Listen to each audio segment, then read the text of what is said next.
As the Trump administration pursues tariffs to encourage other countries to change their trade policies, those countries are slapping tariffs on American products. The trade war might seem like a Wall Street issue, but it will impact agriculture producers in Oklahoma. The Trump administration is following through with its threat to impose various tariffs on trade partners who make it difficult for American products to compete in their countries. China, Japan, Canada, Mexico, and others are retaliating with tariffs of their own, including tariffs on U.S. agricultural products like beef, pork, and soybeans. Oklahoma's agricultural producers contribute billions of dollars to the state's economy, with some of that money coming from overseas, especially in the beef and pork sectors. Reports have surfaced of U.S. beef being left in a port of China because they couldn't offload it before the tariffs took effect.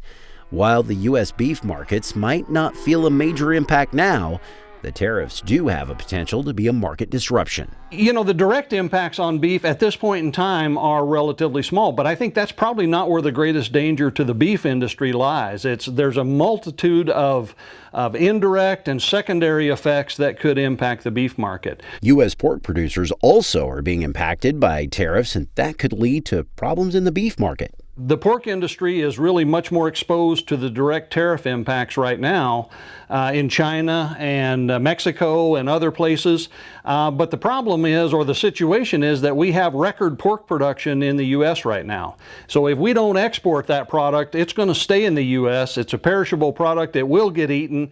That means there will be a lot of price pressure in the U.S. market, and that could have impacts on beef prices in the U.S. It is difficult to see how the trade war will play out. We've had uncertainty for many months about whether this would happen. Now we have it, at least to some level. There's still a lot of uncertainty about whether it gets more severe. There certainly continues to be uncertainty about how long it might last. And markets in general don't like uncertainty. Oklahoma Secretary of Agriculture hopes the tariffs will help level the playing field for U.S. agriculture by bringing trade partners to the negotiating table. Hopefully, long term, we hope that they are good. Because there clearly are trade imbalances across the countries. Reese points to the U.S.-Canada trade on American-grown wheat to illustrate his point of trade imbalances. Anything we ship to Canada is sample grade wheat. They grade it at the lowest quality of wheat if it goes into Canada. Well, that's clearly not fair. They have higher tariffs, extremely high tariffs on milk, and they've got other ways of keeping milk, our American milk, out of Canada. Oklahoma agriculture producers would like international trade to become a more favorable marketplace for their goods.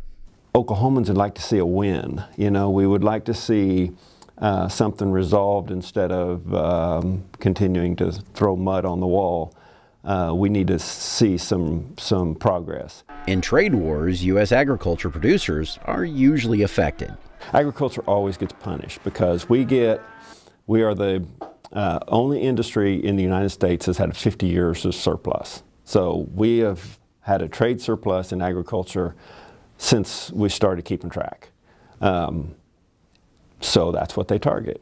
Because the situation is ever-changing and is political in nature, it's hard to determine what the overall impacts will be. You know, the general feeling is that the net effect is negative, but it's hard to sort out exactly just how negative it is to account for all of these different, attributes to the situation. If producers can't send their products overseas, in the short term, U.S. consumers could be paying less for steaks and pork chops. That could be true. We could see cheaper beef prices in the U.S. However, you have to keep in mind that now, for example, with the second round of tariffs that we've put on China right now, ultimately it's consumers in the U.S. that are going to pay the tariffs on all of those additional products that face tariffs coming into the U.S. The tariff trade war could lead to long-lasting changes within international markets and how much of a market share U.S. producers hold. If the Chinese decide not to buy our soybeans, they need a lot of soybeans. They may still buy U.S. soybeans in the short run, but it's going to invite more competition from Brazil or other countries that can produce soybeans, and it's also going to invite more soybean production in China. Reese hopes that the Trump administration can start hammering out trade agreements soon, so a little more certainty returns to the marketplace. If we're not going to have these multinational trade agreements, and we're going to have individual trade agreements, let's start making some. I don't object to that, but we we want some, agreements would be good. A simple marketplace rule has proven true with this trade war. Politics creates uncertainty, and markets don't like uncertainty.